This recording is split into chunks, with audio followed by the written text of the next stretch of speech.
Hello everyone, कैसे हैं आप सब। स्वागत है आप लोगों का सिविल स्टेप के यूट्यूब चैनल पे।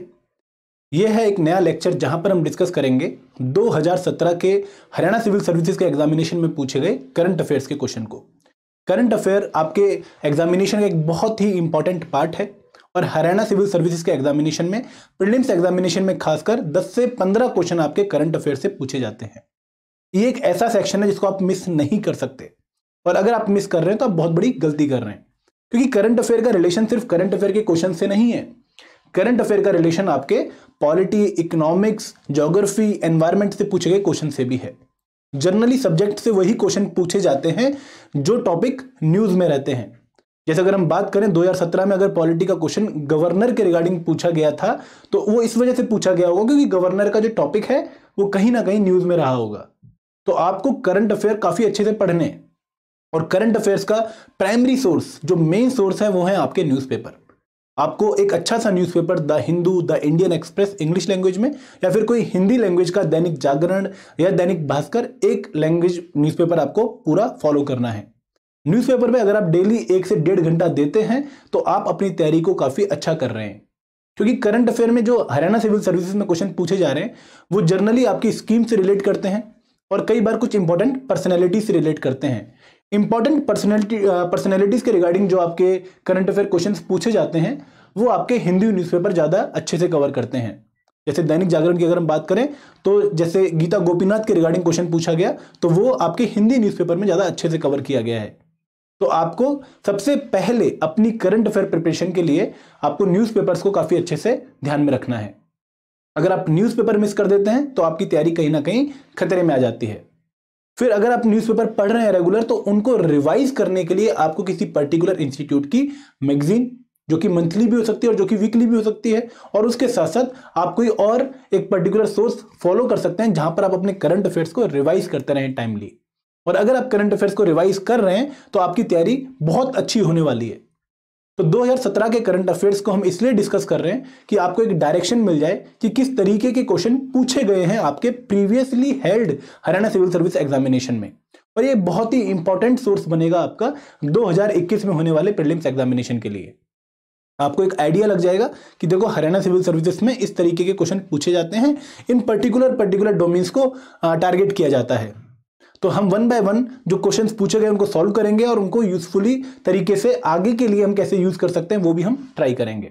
तो शुरुआत करते हैं। हमारा पहला क्वेश्चन है गवर्नमेंट स्कीम्स एंड प्रोग्राम का। यहां पर हम जितने भी क्वेश्चंस हैं उनको पर्टिकुलर डोमेन्स में डिवाइड भी कर लेंगे, ताकि हम एक पेज पर लिख सकें कि करंट अफेयर कौन कौन से डोमेन में फॉल कर रहे हैं, और इस हिसाब से हम अपनी तैयारी को फिर आगे कर पाएंगे। तो सबसे पहला जो क्वेश्चन है वो है गवर्नमेंट स्कीम्स एंड प्रोग्राम्स। ठीक है, स्कीम आपकी हर एक एग्जामिनेशन में इंपॉर्टेंट होती है। जो भी गवर्नमेंट स्कीम लॉन्च कर रखी होती है आपकी स्टेट गवर्नमेंट ने या आपकी सेंट्रल गवर्नमेंट ने, वो आपके एग्जामिनेशन का पार्ट बनती है। अगर हम यूपीएससी की बात करें वहां पर स्कीम्स पूछी जाती हैं। अगर हम हरियाणा सिविल सर्विस एग्जामिनेशन की बात करें तो वहां पर भी स्कीम के रिगार्डिंग क्वेश्चन पूछे जाते हैं। अब जैसे यहां पर क्वेश्चन है, Bharat Nirman program launched in 2005 was intended to. एक प्रोग्राम है भारत निर्माण प्रोग्राम, 2005 में लॉन्च हुआ है, और उसका मेन ऑब्जेक्टिव यहां पर पूछा गया है। ये जो प्रोग्राम है भारत निर्माण प्रोग्राम, इसका मेन उद्देश्य क्या है, इसका मेन ऑब्जेक्टिव क्या है। तो आपको 4 ऑप्शन दिए गए थे। पहला ऑप्शन है to develop heavy industries and communication network, to develop handicraft production and small scale industries, to develop infrastructure and connectivity in rural areas, to develop core banking and financial institution across sectors. तो आपको 4 option दिए गए, आपको identify करना है कि Bharat Nirman programme का main objective क्या है। अब बाय चांस आपने ये स्कीम नहीं पढ़ी हुई, क्योंकि ये स्कीम 2005 की थी और बहुत कम ये न्यूज में रही भी होगी जब ये पेपर में 2019 में पेपर में पूछी गई, तो आपको यहां पर थोड़ा सा लॉजिक से क्वेश्चन सॉल्व करना चाहिए। यहां पर मेन बात है निर्माण की, भारत निर्माण प्रोग्राम। तो निर्माण में क्या होगा कि कुछ आपका कुछ बनाया जा रहा होगा, इंफ्रास्ट्रक्चर डेवलप किया जा रहा होगा, या कुछ एक पर्टिकुलर एसेट आपका क्रिएट किया जा रहा होगा। तो यहां पर अगर आप क्रिएशन की बात करें तो ये भी एक क्रिएशन वाला पार्ट है, ये भी एक क्रिएशन वाला पार्ट है, ये भी एक क्रिएशन वाला पार्ट है, और ये भी एक क्रिएशन वाला पार्ट है। तो आप लॉजिक अगर लगाने जाएंगे तो आपको थोड़ा सा क्वेश्चन सॉल्व करने में डिफिकल्टी होगी। तो इस पर्टिकुलर टाइप के क्वेश्चन को या तो आप नहीं जानते तो अवॉइड कर दीजिए, अगर जानते हैं या आपको लगता है कि मैं कैलकुलेटेड रिस्क ले सकता हूं, तो फिर सोच समझ के आंसर लगाइए। ठीक है, तो इस पर्टिकुलर स्कीम के बारे में आपको बता दूं कि जो भारत निर्माण प्रोग्राम है ये 2005 में लॉन्च किया गया, और जब ये लॉन्च किया गया तो इसको 2 स्टेजेस में लॉन्च किया गया।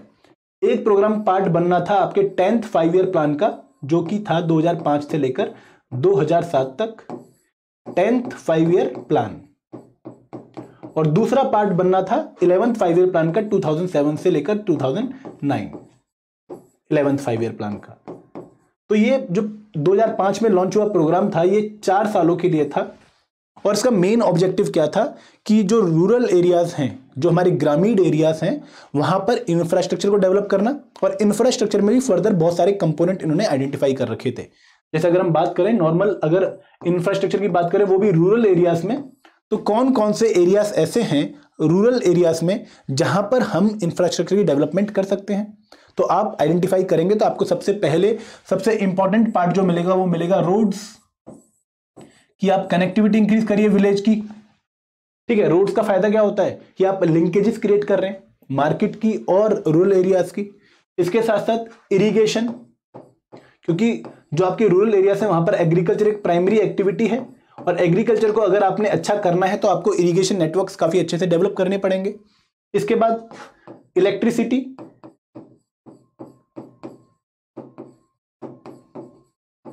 Housing,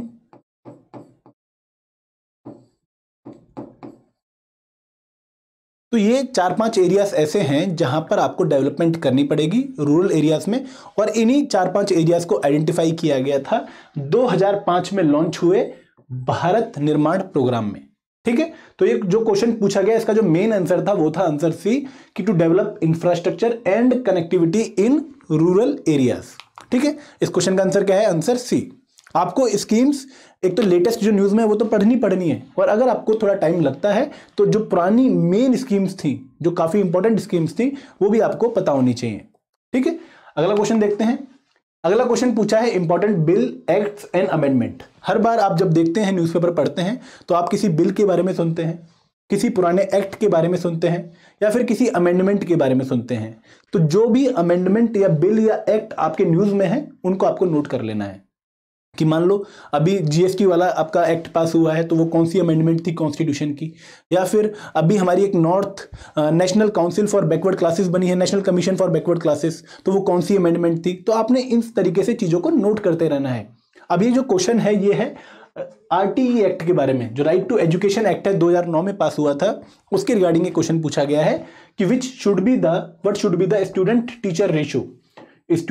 teacher ratio at the upper primary level. 2 part इसमें इंपॉर्टेंट थे, एक तो स्टूडेंट टीचर रेशियो पूछा हुआ है, और कौन से लेवल पर पूछा हुआ है? अपर प्राइमरी लेवल पर। ठीक है, तो आरटीई एक्ट एक बहुत ही पॉपुलर एक्ट है जहां पर free and compulsory education provide करने की बात करी गई है। ठीक है, और कौन सी क्लास के बच्चों को बात करी गई है? 1st से लेकर 8th क्लास के बच्चों तक। तो यहां पर 2 लेवल हमें देखने को मिलते हैं, एक बेसिक प्राइमरी और एक अपर प्राइमरी। ये आपका 1st से लेकर 5th क्लास तक आता है, और ये आपका 5th से लेकर 8th क्लास तक आता है। और इन दोनों ही लेवल्स पर जो स्टूडेंट टीचर रेशियो है वो डिफरेंट आपका मैंडेट किया गया है।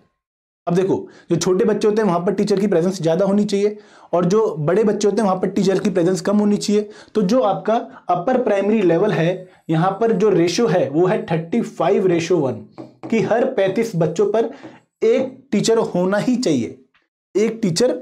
चाहिए। और जनरली ऐसा भी बोला गया है कि जो आपके अपर प्राइमरी स्कूल्स होंगे जो कि आरटीई के अंडर कवर्ड हैं, वहां पर जो टीचर होंगे वो 3 तो होने ही चाहिए। कौन कौन से 3? एक आपका सोशल साइंस का टीचर, एक आपका लैंग्वेजेस का टीचर, और एक साइंस एंड मैथमेटिक्स का टीचर। तो इनमें अगर मान लो बच्चे ज्यादा हैं तो आपको 3 तरीके के टीचर रखने पड़ेंगे, 3 सब्जेक्ट्स के टीचर रखने ही पड़ेंगे।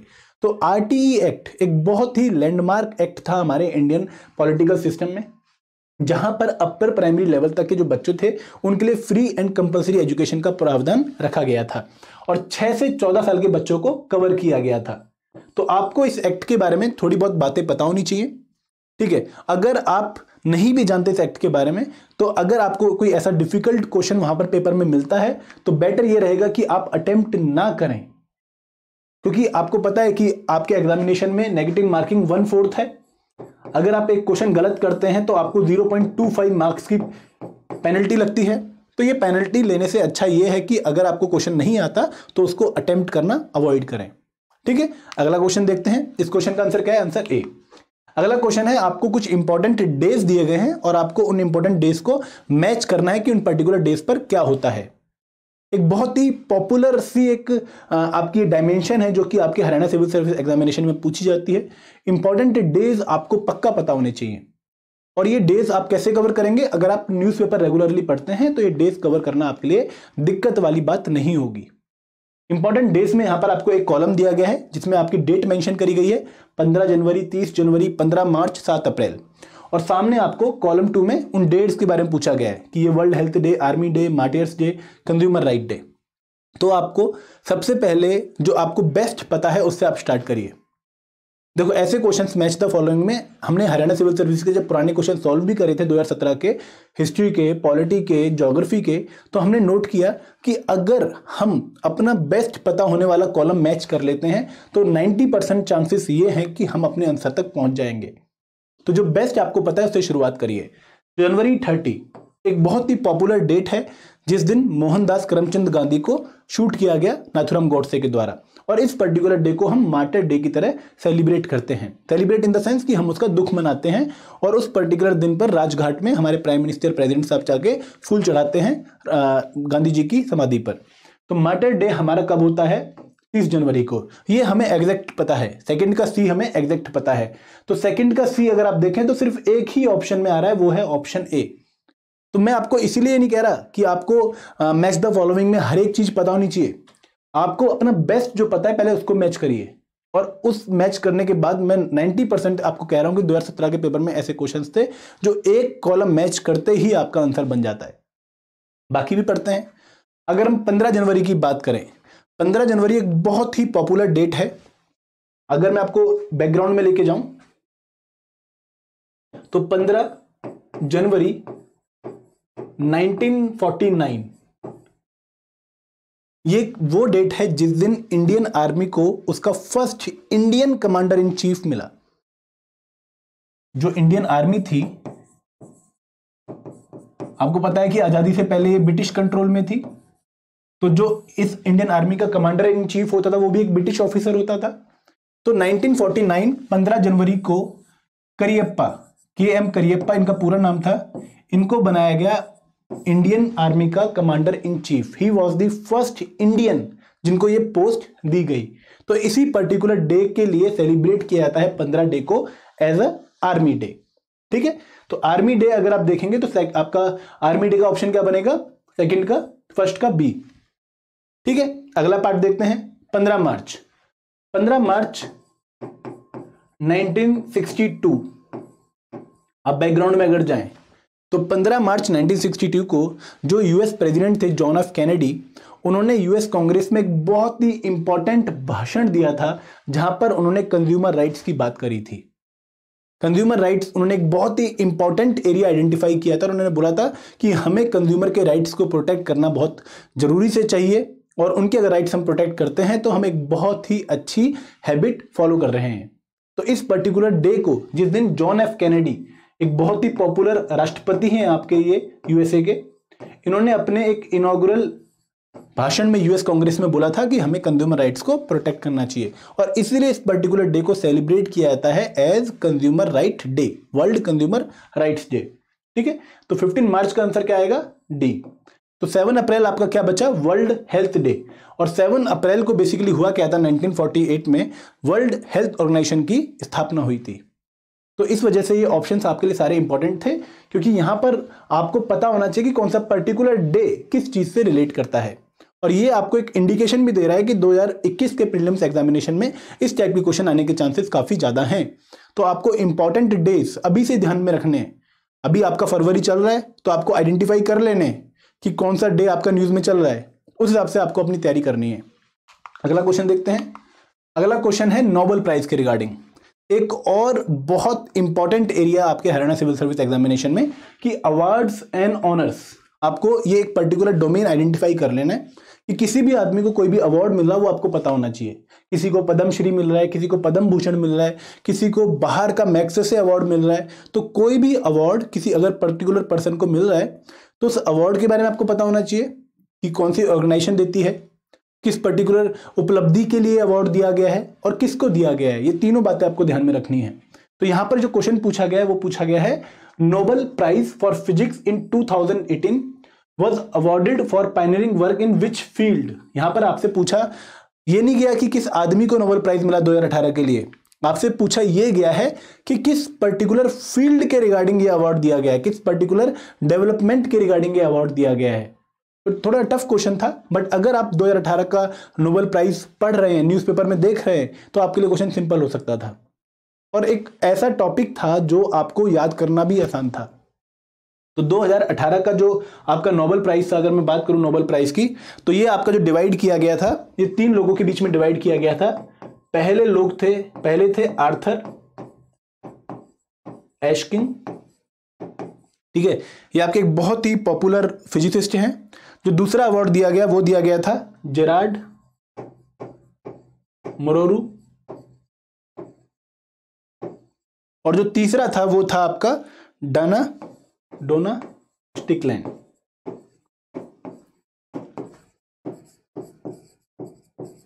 इन 3 लोगों को आपका Nobel prize for physics in 2018 दिया गया था। इनमें ये प्राइज की जो मनी थी वो 50% दी गई थी आर्थर एशकिन को, और इन्होंने डेवलप किया था ऑप्टिकल ट्वीजर्स और उनकी एप्लीकेशन इन बायोलॉजिकल सिस्टम। जो बाकी 50% मनी थी वो डिवाइड करी गई थी इन 2 फिजिसिस्ट के बीच में, जिन्होंने डेवलप की थी high intensity short pulse laser या बीम, और दोनों ही आपका किसके पार्ट हैं, ये लेजर सिस्टम के पार्ट हैं। तो यहां पर अगर आप ऑप्शंस देखें तो लेजर फिजिक्स एक ऑप्शन दे रखा है, पहला ही ऑप्शन लेजर फिजिक्स दे रखा है। तो आपको डिटेल में नहीं पूछा उन्होंने कि उन्होंने क्या खोज करी या किस खोज के लिए दिया गया, आपसे सिर्फ एक ब्रॉड फील्ड पूछा है। जैसे अगर हम बायोलॉजी की बात करें, वहां पे बॉटनी होता है, जूलॉजी होता है, तो डिफरेंट फील्ड्स होते हैं और उनमें किसी पर्टिकुलर फील्ड के रिगार्डिंग आपका अवार्ड दिया जाता है नोबेल प्राइज। तो यहां पर भी आपसे डिटेल्ड डिस्कवरी के बारे में नहीं पूछा गया, आपसे सिर्फ एक ब्रॉड फील्ड के बारे में पूछा गया है। तो ऐसी चीजें आपको याद रखनी आसान है, आपको रट्टा नहीं मारना पड़ेगा, ठीक है। आपको एक ब्रॉड आइडिया हो जाता है कि जैसे अगर आप कोई पर्टिकुलर चीज पढ़ रहे हैं, आपको वो एग्जैक्ट चीज नहीं भी याद, लेकिन आपको ये तो याद रह जाता है कि वो किस चीज से रिलेटेड थी। तो यहां पर आपको ये याद रहना चाहिए था कि जो 2018 का नोबेल प्राइज है वो किस फील्ड से रिलेटेड था। डिस्कवरी के बारे में बात नहीं करी, किसको मिला इसके बारे में बात नहीं करी। तो 2018 का जो नोबेल प्राइज था वो लेजर फिजिक्स के रिलेटेड में था। तो इस क्वेश्चन का आंसर क्या है, आंसर ए। अगला क्वेश्चन देखते हैं, which of the following designed the world first 30 kilowatt class Athena drone destroying laser. तो ये है टेक्नोलॉजी न्यूज के रिगार्डिंग। देखो हरियाणा सिविल सर्विस में जो ऐसे क्वेश्चन पूछे जाते हैं वो काफी डिफिकल्ट होते हैं और इन क्वेश्चंस के लिए आपको अखबार की काफी अच्छी नॉलेज होनी चाहिए। तो यहां पर आपसे 4 कंपनीज के बारे में एक क्वेश्चन पूछा गया था कि इनमें से किसने डिजाइन की है world first class 30 kilowatt Athena. अब एथेना क्या है, एक पर्टिकुलर टाइप ऑफ लेजर है, इसकी एक फुल फॉर्म है। एथेना की फुल फॉर्म क्या है आपकी, एथेना की आपकी फुल फॉर्म है advance test high energy, EN बड़ा है यहां पर, हाई एनर्जी एसेट सिस्टम। तो एथेना की फुल फॉर्म क्या है, ए से एडवांस, T से टेस्ट, H से हाई, EN से एनर्जी और A से एसेट। और ये एक पर्टिकुलर तरीके का एक इक्विपमेंट है जो कि शॉर्ट टर्म जो आपके ऑब्जेक्ट हैं, पास में काफी ऑब्जेक्ट हैं, उनको डिस्ट्रॉय करने के लिए यूज की जाती है। तो ये जो पर्टिकुलर टेक्नोलॉजी है डेवलप करी थी लॉकहीड मार्टिन ने, और उसी ने इस पूरी डेवलपमेंट के लिए फंडिंग भी दी थी। तो थोड़ा डिफिकल्ट क्वेश्चन है, आपको कई बार आप रिलेट नहीं कर पाते, तो बेटर ये रहेगा या तो अखबार बहुत ध्यान से पढ़ो, हर एक टेक्नोलॉजिकल डेवलपमेंट पर ध्यान रखिए। जैसे आजकल आर्टिफिशियल इंटेलिजेंस काफ़ी न्यूज़ में है, बायोटेक्नोलॉजी के रिगार्डिंग डेवलपमेंट्स काफ़ी न्यूज़ में है, तो उनको अच्छे से नोट करके रखिए। आपको एक पर्टिकुलर डायरेक्शन मिल रही है कि आपसे टेक्नोलॉजी इन न्यूज़ के रिगार्डिंग क्वेश्चन पूछे जाने के चांसेस काफ़ी ज़्यादा हैं। तो इस क्वेश्चन का आंसर क्या है, आंसर सी। अगला क्वेश्चन देखते हैं, question number 6, it is again related to important news. और ये न्यूज किससे रिलेट कर रही है? कल्चर से रिलेट कर रही है। आपसे क्या पूछा कि which of the following Indian city was declared as a world heritage city not site. देखो याद रखिए, यूनेस्को जो डेजिग्नेशन देता है वो मल्टीपल डेजिग्नेशन होती हैं, इसमें वर्ल्ड हेरिटेज साइट्स भी आती हैं, वर्ल्ड हेरिटेज सिटी भी आती हैं। तो यहां पर आपसे सिटी के बारे में क्वेश्चन पूछा गया है बाय यूनेस्को इन जुलाई 2017। अब आपको ये न्यूज काफी अच्छे तरीके से पता भी होनी चाहिए थी, क्योंकि एक बहुत ही लैंडमार्क की न्यूज थी कि पहली बार एक इंडियन सिटी को दर्जा दिया गया था वर्ल्ड हेरिटेज सिटी का। तो ये न्यूज अगर आपने मिस करी है तो एक बहुत ही बड़ा मिस ही होगा। देखो, जब भी कोई एक यूनिक डेवलपमेंट होती है, एक फर्स्ट टाइम डेवलपमेंट होती है, वो आपके नॉलेज में पक्का होनी चाहिए। तो पहली बार 2017 में इंडियन सिटी अहमदाबाद को बोला गया कि it is part of UNESCO's world heritage city programme. तो यहां पर अहमदाबाद इसका क्वेश्चन बनना था। अब आपको क्या पता होना चाहिए कि उसके बाद अगर किसी पर्टिकुलर सिटी को दिया गया है ये डेजिग्नेशन या नहीं दिया गया है। तो जयपुर वो सिटी थी जिसको उसके बाद में 2019 में ये डेजिग्नेशन मिली है। तो आपको इस तरीके की डेवलपमेंट को, जो कि फर्स्ट टाइम हो रही है, काफी यूनिक है और किसी पर्टिकुलर इंटरनेशनल ऑर्गेनाइजेशन के द्वारा इंडियन किसी पर्टिकुलर चीज को दी जा रही है, तो वो आपके नोटिस में होनी चाहिए कि कोई नई रामसर साइट आई है न्यूज में, या कोई नई वर्ल्ड बायोस्फीयर रिजर्व आया है न्यूज में। तो जितनी भी ये डेवलपमेंट है, ये अगर आप नोटिस नहीं कर रहे तो आप अपनी तैयारी को डाइल्यूट कर रहे हैं। आपको हर एक इंपॉर्टेंट डेवलपमेंट को अच्छे से कवर करना है। तो इस क्वेश्चन का आंसर क्या है? Answer D. अगला क्वेश्चन देखते हैं। अगला क्वेश्चन आपका रिलेटेड है डिफेंस इन न्यूज से। तो आपने अभी तक जितने भी 7-6 क्वेश्चन देखे, तो आपने एक बहुत इंपॉर्टेंट बात नोट करी होगी कि हर एक फील्ड को हरियाणा सिविल सर्विस एग्जामिनेशन में कवर किया जा रहा है। तो हर टाइप की न्यूज आपको देखने को मिल रही है। आप ये नहीं कर सकते कि यार ये प्रायोरिटी में कर लूं न्यूज, ये प्रायोरिटी में कर लूं, इसको ना करूं, ऐसा नहीं कर सकते। आपको हर एक फील्ड की न्यूज अच्छे से कवर करनी है। आपको अपनी तैयारी में हर एक फील्ड को इंपॉर्टेंट मान के चलना है। तो डिफेंस इन न्यूज का जो ये क्वेश्चन है, वहां पर पूछा गया है कि जो एंटी टैंक मिसाइल है, जिसको सक्सेसफुली टेस्ट किया है डीआरडीओ ने ऑन 28 फरवरी 2018, ये कौन सी मिसाइल है? तो देखो कितनी पास की ये न्यूज थी। 2019 में मार्च के टाइम पर आपका ये पेपर कंडक्ट करवाया गया था, 2017 का प्रीलिम्स।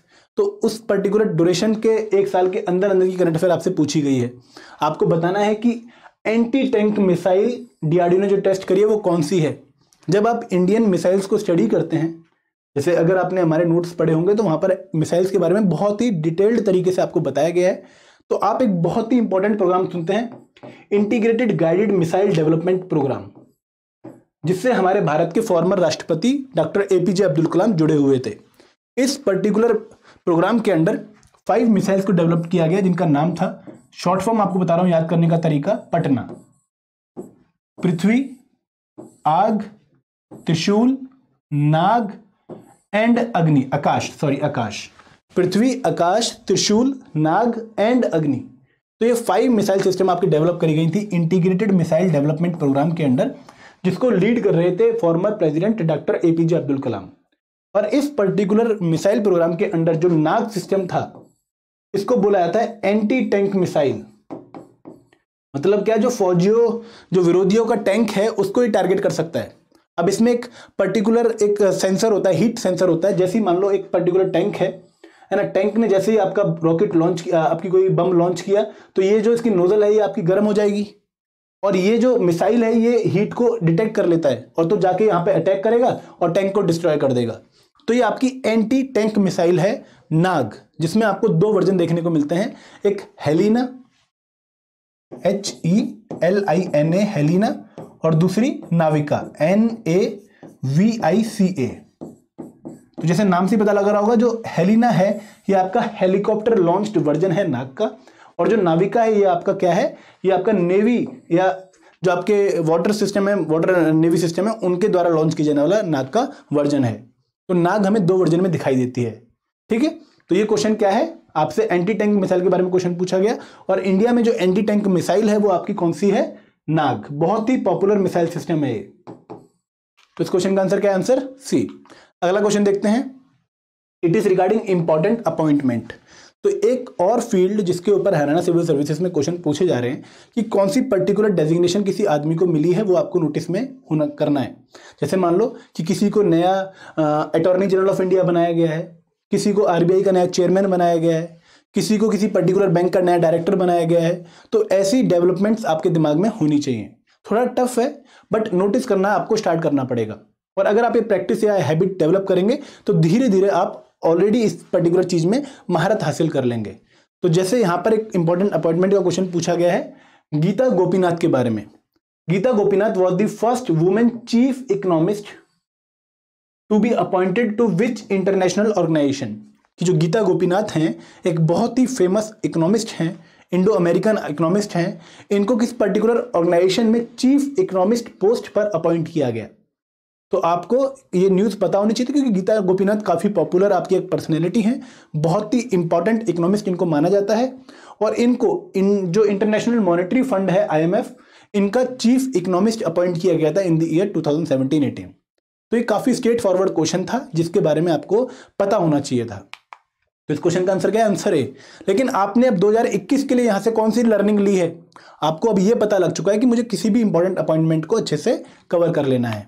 ठीक है, अगला क्वेश्चन देखें। It is again related to important bills, act and amendment. Second बार ये दूसरा क्वेश्चन आ गया। पहले कौन सा था? राइट टू एजुकेशन एक्ट वाला क्वेश्चन। तो यहां पर पूछा गया कि the emblem of India prohibition of improper use act was implemented in the year. तो ये एक्ट पार्लियामेंट ऑफ इंडिया ने पास किया है, emblem of India prohibition of improper use. कि जो हमारा एम्बलम है आपको पता होना चाहिए वो क्या है। जो सारनाथ में आपका अशोकन पिलर के ऊपर 3 लाइन वाला एक फिगर है, जहां पर 3 लाइन आपको दिखते हैं और चौथा लाइन पीछे बैकग्राउंड में है जिसके नीचे सत्यमेव जयते लिखा हुआ है। ठीक है, जो कि हमने मुंडका उपनिषद से लिया था।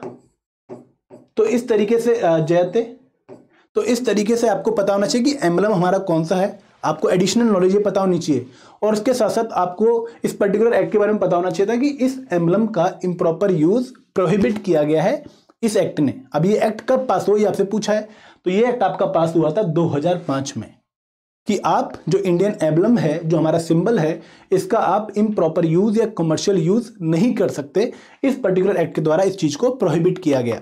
तो इस क्वेश्चन का आंसर क्या है? इस क्वेश्चन का आंसर है आंसर सी। अगला क्वेश्चन देखते हैं। अब ये है बुक्स एंड ऑथर्स का। देखो एक और इंपॉर्टेंट डोमेन जो आपको ध्यान में रखना है, कई बार हरियाणा सिविल सर्विस एग्जामिनेशन में ये क्वेश्चन पूछा गया है। 2014 वाला भी देखेंगे पेपर, 2011 वाला भी देखेंगे, 2017 वाला भी अगर आप देखेंगे कि कोई इंपॉर्टेंट बुक्स अगर न्यूज में है तो उनके ऑथर के बारे में आपसे क्वेश्चन पूछा गया है कि कौन सी बुक किसने राइट करी है या किस राइटर के द्वारा इनमें से कौन सी बुक लिखी गई है। ऐसे 2 टाइप के क्वेश्चन पूछे गए हैं। जैसे यहां पर क्वेश्चन है the science best seller a brief history of time. एक बहुत ही पॉपुलर बुक है, बहुत ही popular book, a brief history of time which made it into the Guinness book of records was written bye.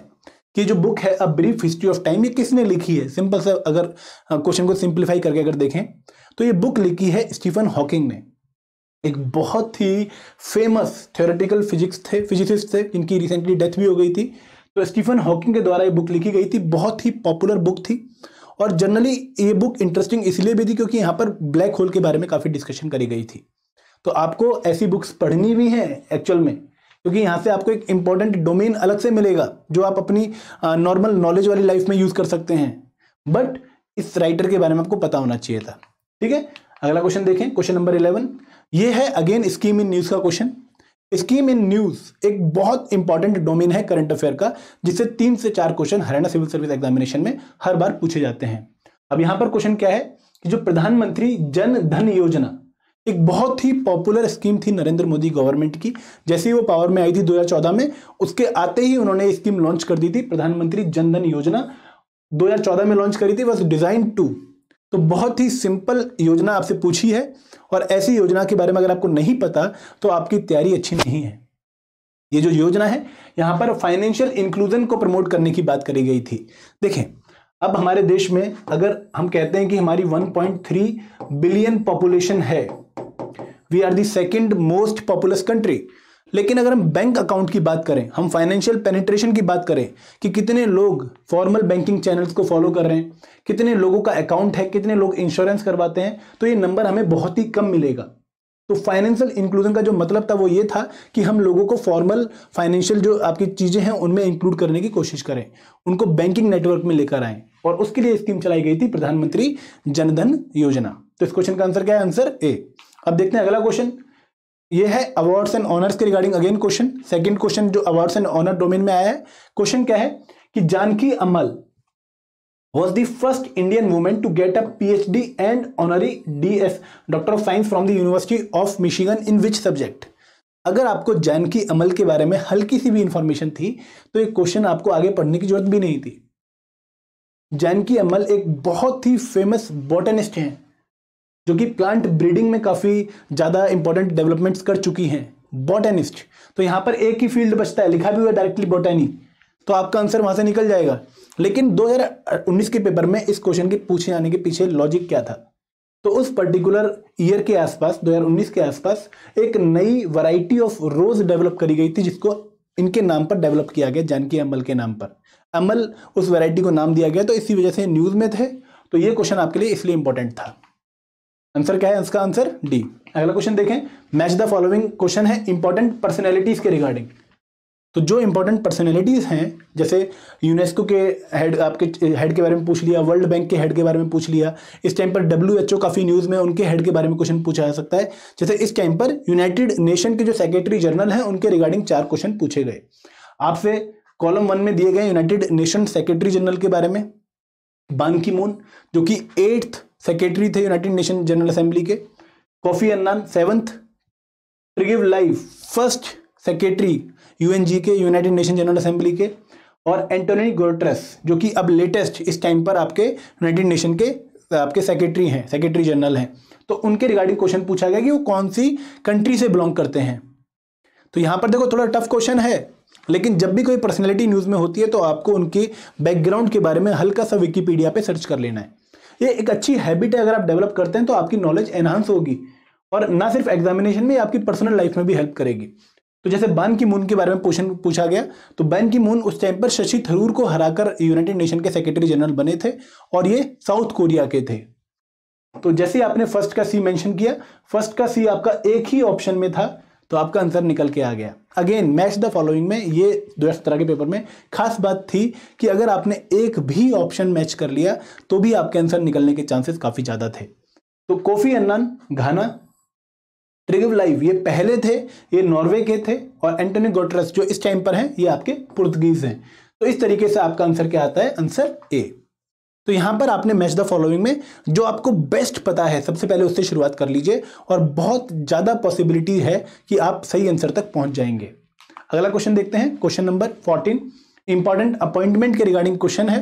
Who was appointed attorney general of India on 30th June 2017, कि 2017 30 जून को किसको attorney general of India appoint किया गया। देखो attorney general of India basically आपका polity का topic है। पॉलिटी में पढ़ते हैं कि एक कॉन्स्टिट्यूशनल पोस्ट है जिसको आर्टिकल 76 ऑफ इंडियन कॉन्स्टिट्यूशन में मेंशन किया गया है। इनकी अपॉइंटमेंट प्रेसिडेंट ऑफ इंडिया के द्वारा होती है और ये गवर्नमेंट सर्वेंट का पार्ट नहीं बनते हैं, ये अपनी प्राइवेट प्रैक्टिसेस भी कर सकते हैं।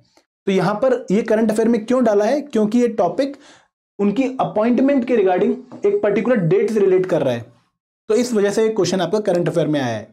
तो के वेणुगोपाल जो इस टाइम पर भी अटॉर्नी जनरल ऑफ इंडिया है, उनको अपॉइंट किया गया था 30 जून 2017 को as attorney general of India. ठीक है, अब आपको एक और क्वेश्चन में दे रहा हूं जो आपको कमेंट सेक्शन में टाइप करना है कि who was the first attorney general of India. एक बहुत ही सिंपल सा क्वेश्चन है, आपको हल्का सा चीजों को सर्च करके कमेंट सेक्शन में, इस पर्टिकुलर वीडियो के नीचे जो यूट्यूब का कमेंट सेक्शन है वहां पर टाइप करके मुझे बताना है कि कौन था इंडिया का first attorney general of India. तो इस क्वेश्चन का आंसर क्या है? Answer B. अब देखते हैं लास्ट क्वेश्चन 2015 में 17 में करंट अफेयर से पूछा गया। आपको अगेन स्कीम इन न्यूज का क्वेश्चन है, स्कीम के बारे में बोला गया और उसका ईयर कौन सा लॉन्च हुआ था वो पूछा गया है। कौन से ईयर में वो स्कीम लॉन्च हुई थी वो आपसे मैच करवाना है।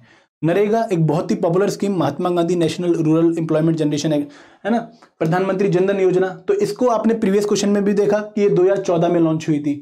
तो सेकंड का सी आपने आइडेंटिफाई करना है। तो आपने 2 ऑप्शन गलत कर दिए, 2 में आपका अभी डाउट है। प्रधानमंत्री ग्रामोदय योजना कम सुनी होगी, एम्प्लॉयमेंट एश्योरेंस स्कीम कम सुनी होगी। तो नरेगा आपकी जो स्कीम थी वो ज्यादा सुनी होगी, वो आपकी 2005 में लॉन्च हुई थी। MG NREGA, Mahatma Gandhi national rural employment generation plan, जो ये 2005 में लॉन्च हुआ था। तो इसका आंसर क्या बनेगा? फर्स्ट का बी। तो फर्स्ट का बी, सेकंड का सी। अब आप फिर 2 में कंफ्यूज हो गए कि इसका एम्प्लॉयमेंट एश्योरेंस स्कीम होगा या प्रधानमंत्री ग्रामोदय योजना होगा। तो यहां पर आपको हल्का सा ध्यान रखना था कि इसमें जो थर्ड है जो एम्प्लॉयमेंट एश्योरेंस स्कीम है ये आपकी 1993 काफी पुरानी स्कीम है, और प्रधानमंत्री ग्रामोदय योजना ये थोड़ी लेटेस्ट है 2000 की। तो इस तरीके से आपको आंसर पे पहुंचना, तो थोड़ा टफ क्वेश्चन है, बट अगर आप स्कीम्स को ध्यान से पढ़ते आ रहे हैं और खासकर वो स्कीम जो न्यूज में है वो अगर आप ध्यान से कवर करते आ रहे हैं तो आपके लिए क्वेश्चन डिफिकल्ट नहीं होने वाला। तो यहां पर आज के लेक्चर में हमने कवर किया 2017 का करंट अफेयर वाला पार्ट। हमने देखा कि करंट अफेयर से किस तरीके के क्वेश्चन पूछे जाते हैं, कौन कौन से इंपॉर्टेंट डोमेन्स हैं जो करंट अफेयर का पार्ट बनते हैं, इसमें personalities in news, important appointments, awards and honours, defence in news और स्कीम्स इन न्यूज। ऐसे डोमेन्स काफी इंपॉर्टेंट हैं जो हमें मिस नहीं करने। अगर हम एक सीरियस एस्पिरेंट हैं तो हमें इन डोमेन्स को अच्छे से प्रिपेयर करना है। और अगेन सोर्सेज क्या होंगे, सबसे मेन और सबसे पहला सोर्स है आपके न्यूज़पेपर। अगर आप एक अच्छा न्यूज़पेपर दिन में 1.5 से 2 घंटे पढ़ते हैं तो आप ऐसे क्वेश्चंस को सॉल्व करने में काफ़ी इजी फील करेंगे। लेकिन अगर आप न्यूज़पेपर पढ़े बिना कोई एक पर्टिकुलर मैगजीन पे ही डिपेंडेंट है तो आपको दिक्कत आ सकती है। तो ऐसी दिक्कत ना आए इसलिए दोनों ही चीज़ों को फॉलो करिए। डेली आप न्यूज़पेपर पढ़िए और वीकली या मंथली आप एक पर्टिकुलर मैगजीन पढ़ लीजिए। अगर आपको कोई भी डाउट है, कोई भी आपको प्रॉब्लम है हरियाणा सिविल सर्विसेज की तैयारी के रिगार्डिंग, तो आप हमें कांटेक्ट कर सकते हैं 8146207241 पर, या आप हमें एक मेल ड्रॉप कर सकते हैं hello@civilstop.com पर। इसके साथ साथ इस वीडियो के डिस्क्रिप्शन बॉक्स में आपको हमारे टेलीग्राम चैनल के बारे में बताया गया है। वहां पर आप टेलीग्राम चैनल का लिंक ज्वाइन करके हमारे टेलीग्राम ग्रुप का पार्ट बन सकते हैं। वहां पे आपको इंपॉर्टेंट अपडेट्स मिल जाएंगी तैयारी के रिगार्डिंग, और इसके साथ साथ आप हमारे कोर्सेज के बारे में भी इंफॉर्मेशन वहां से ले सकते हैं। तो थैंक यू वेरी मच। जय हिंद, जय भारत।